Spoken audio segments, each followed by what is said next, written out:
नमस्कार, मैं हूं पवन त्यागी।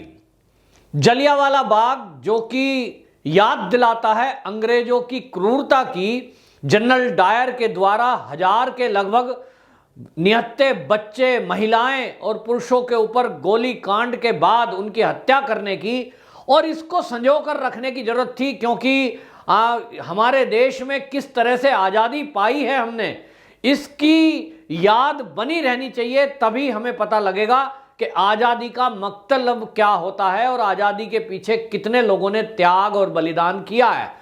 कांग्रेस को यह जिम्मेदारी थी देश की आज़ादी के बाद कि वो इस तरह की धरोहर को संजो के रखे, इतिहास में लोगों को पढ़ाया जाए ताकि आने वाली पीढ़ियां जाने कि हमारी जो देश की आज़ादी है उसके पीछे कुर्बानियां एक लंबी फहरिस्त है।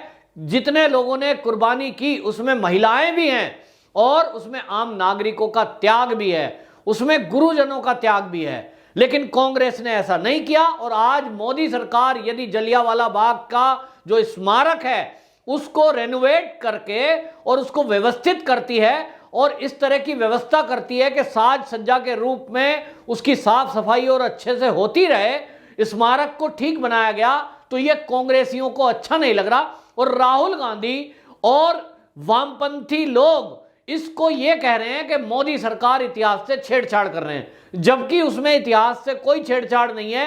केवल और केवल इतनी बात मोदी सरकार के द्वारा की गई है और जो कि 2019 में ही कर दिया गया था, क्योंकि कांग्रेसियों ने देश की आजादी के पहले ये 1921 में ये जलियांवाला बाग ट्रस्ट बनाया था और जलियांवाला बाग स्मारक का जो ट्रस्ट बना था उस समय उसमें कुछ लोग ऐसे भी थे जिनके घर परिवारों ने त्याग बलिदान दिया था और उनके परिवार के लोगों की वहां जनरल डायर के द्वारा गोली लगने से मृत्यु हुई थी, यानी उनकी हत्या हुई थी। लेकिन देश आज़ाद हुआ और देश की आज़ादी के बाद आपको बताएं 1951 में ये जो जलियांवाला बाग का ट्रस्ट है इसको दोबारा बनाया गया और अब की बार जब देश आज़ाद हो गया था तो जवाहरलाल नेहरू देश के प्रधानमंत्री बन चुके थे, तब ये जो ट्रस्ट बनाया इसमें एक नियम डाल दिया कि आजीवन इसमें ट्रस्ट का अध्यक्ष कांग्रेस का अध्यक्ष ही रहेगा। ये एक लाइन डाल दी जिसके कारण 1951 से लेके 2019 तक कांग्रेस का जो भी अध्यक्ष बने वो इस ट्रस्ट का अध्यक्ष रहेगा। और इस नाम पर पैसा तो खाएंगे लेकिन वहां विकास का काम कोई नहीं करेंगे। जो लोग जलियांवाला बाग गए हों उन्होंने देखा होगा कि किस तरह की वहां दुर्गति की गई थी इस स्मारक की। कोई रखरखाव ठीक नहीं था, वहां नीचे फर्श भी कच्चा था और कई बार वहां गंदगी का अंबार लगता था। विदेश से देश से लोग वहां घूमने जाते थे और वो कुव्यवस्था देखकर किलसते थे कि किस तरह से हमारे देश की आज़ादी में जिन लोगों ने अपनी कुर्बानियां दी, अपना त्याग दिया, बलिदान दिया, उनके साथ इस तरह का दुर्व्यवहार ये कांग्रेस की सरकारों में रहा है। और इसको देखते हुए मोदी सरकार ने जब 2014 में मोदी सरकार बनी तभी ये तय कर दिया कि इस तरह की जो भी यादगारें हमारे देश के पास हैं, जिन्होंने देश की आज़ादी में कुछ बलिदान दिए हैं, उनकी यादों को हम संजोएंगे और इतिहास में भी बदलाव करेंगे, इतिहास में भी उन लोगों के नाम पढ़ाए जाएंगे। और इसीलिए आपको ध्यान होगा कि इसी 15 अगस्त के पहले 14 अगस्त को मोदी जी ने ये कहा था कि जो ये 14 अगस्त है ये देश के लिए विभीषिका है, उसको शब्द दिया था क्योंकि 14 अगस्त के दिन लाखों लोगों का कत्लेआम इस भारत में हुआ था। और उसके पहले भी अंग्रेज जब 200 साल रहे, उसके पहले जब इस देश में मुगल 800 साल राज किए, इन भारत के लोगों ने संघर्ष किया है, बलिदान दिया है। लोगों ने दिक्कतें सही हैं, आप समझिए कि 800 साल ये देश गुलाम रहा, तो जितने भी वो आक्रमणकारी थे जो इस्लाम धर्म के मानने वाले थे, तलवार के बल पर यहां शासन करके गए, हमारे मंदिर तोड़ दिए, हमारे महापुरुषों को कत्ल किया, हमारे जो धर्म गुरु थे उन तक के ऊपर अत्याचार किए, आरे चलवा दिए गए, गर्दनें कटवा दी गई, बच्चों को दीवारों में चुनवा दिया गया। क्या ये इतिहास कांग्रेस ने कभी पढ़ाया? नहीं पढ़ाया, क्योंकि इनको लगता है कि इससे कुछ लोग नाराज हो जाएंगे, उनका वोट बैंक नाराज हो जाएगा। तो ये सब नहीं पढ़ाया, ना पढ़ाओ, आपका वोट बैंक नाराज होता था, ये समझ में आता है। लेकिन 200 साल जिन अंग्रेजों ने शासन किया, उस टाइम पर भी अंग्रेजों के साथ मिलकर इन कांग्रेसियों ने क्या क्या घोटाले घपले किए, ये अभी इतिहास के पन्नों में दर्ज है, लेकिन इसको भी आगे नहीं आने दिया गया है। जवाहरलाल नेहरू ने प्रधानमंत्री बनने की महत्वाकांक्षा के चलते किस तरह से देश को 2 टुकड़ों में बांटा, किस तरह के अंग्रेजों के साथ समझौते किए, ये अभी पब्लिक डोमेन में आना बाकी है। और जिस दिन ये पब्लिक डोमेन में आएगा, लोग लगे हुए हैं इतिहासकार इस काम में, आपको बता रहा हूं, गारंटी है कि इन कांग्रेसियों से लोग घृणा करेंगे, घृणा, बहुत नफरत। क्योंकि ये एक ऐसी पार्टी है जिनके जो ये चौड़ा करके ये कहते हैं राहुल गांधी कि आरएसएस वालों ने देश की आजादी में कुछ नहीं करा। अरे आरएसएस 1925 में बनी, और उस टाइम बनने के बाद जो डॉक्टर हेडगेवार जी थे आरएसएस के स्थापना करने वाले, वो भी कांग्रेस में ही थे, लेकिन उन्होंने इसलिए छोड़ा क्योंकि तुम तुष्टीकरण पर चल रहे थे, और इसके कारण बहुत सारी चीजें इन कांग्रेसियों ने दबाई। बहरहाल मुद्दा में जलियांवाला बाग जो कांड है उसकी कर रहा हूं। वहां स्मारक पर इन्होंने नियम बना दिया, और 1951 से लेकर 2019 तक ये कांग्रेस का ही अध्यक्ष इसका अध्यक्ष रहेगा। ट्रस्ट का नियम था, लेकिन मोदी सरकार आई, उन्होंने नियम परिवर्तन किया। लोकसभा में बाकायदा एक संशोधन बिल आया 2019 में, जलियांवाला बाग राष्ट्रीय स्मारक संशोधन विधेयक 2019, और दोनों सदनों से इसको पास किया गया। और इसमें लिखा कि अब के बाद जो कांग्रेस का अध्यक्ष है वो इस ट्रस्ट का अध्यक्ष ना होकर जो भी सदन का विपक्ष का नेता होगा, ये कोई भी पार्टी हो सकती है, हो सकता है वो कांग्रेस ही हो सकता है वो कोई वामपंथी हो, ये जरूरी नहीं है कि वो बीजेपी का होगा, विपक्ष का नेता। तो विपक्ष का नेता जो भी होगा वो इस ट्रस्ट का अध्यक्ष होगा, और या देश का सबसे बड़ा दल जो होगा, ये उसमें डाला कि जो सबसे बड़ा दल होगा वो दल का नेता वो इसका अध्यक्ष होगा। अब आप समझिए, ये विपक्ष का सबसे बड़ा दल का नेता इसका अध्यक्ष होगा, इसमें दिक्कत क्या है?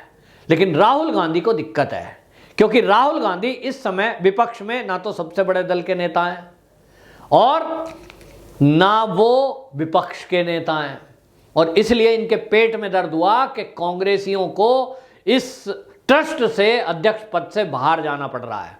और इसलिए राहुल गांधी जो बयान दे रहे हैं, वो कह रहे शहीदों का अपमान किसी कीमत पे सहन नहीं होगा, हम इस अभद्र क्रूरता के खिलाफ हैं।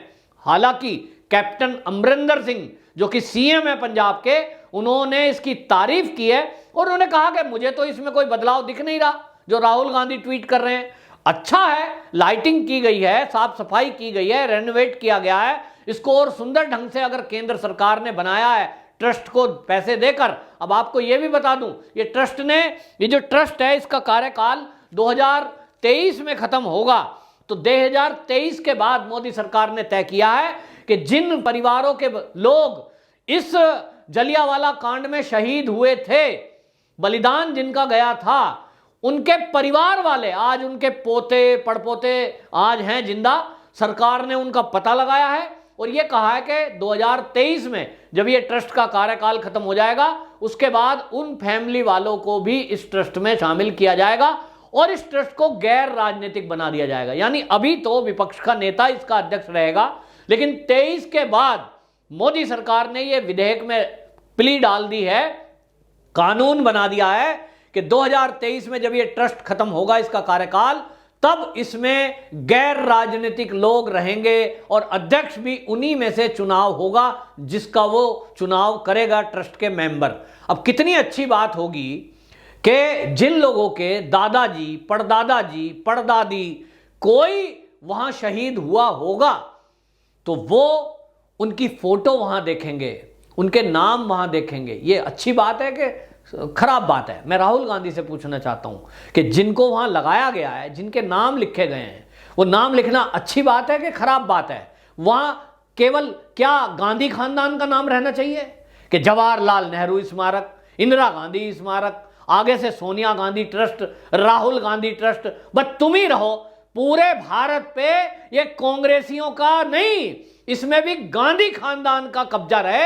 ये फर्जी गांधी, एक तो असली गांधी था जो चले गए यहां से, और एक ये अब हैं, उनका नामकरण लेके चाहते हैं कि सारे ट्रस्ट सब जगह यही रहें। जैसे हमने देखा कि प्रधानमंत्री राहत कोष, अब ये प्रधानमंत्री राहत कोष बना, लेकिन इसमें भी यही नियम कर दिया कि जो कांग्रेस का अध्यक्ष होगा उसके सिग्नेचर के बिना उसमें से आप पैसे नहीं निकाल सकते। वाह भाई वाह, मतलब देश की आजादी के बाद से जो भी कांग्रेस का अध्यक्ष रहा, और पिछले हम कितने सालों से देख रहे हैं, जब से सोनिया मैडम आई हैं तो उसके बाद से सोनिया मैडम उसकी अध्यक्ष हैं, कभी राहुल गांधी अध्यक्ष हैं, यानी इनके सिग्नेचर चाहिए अगर हमें उस पैसे से कोई विकास का काम करना है। तो मोदी जी ने पीएम केयर्स बना दिया, एक दूसरा ट्रस्ट बना दिया।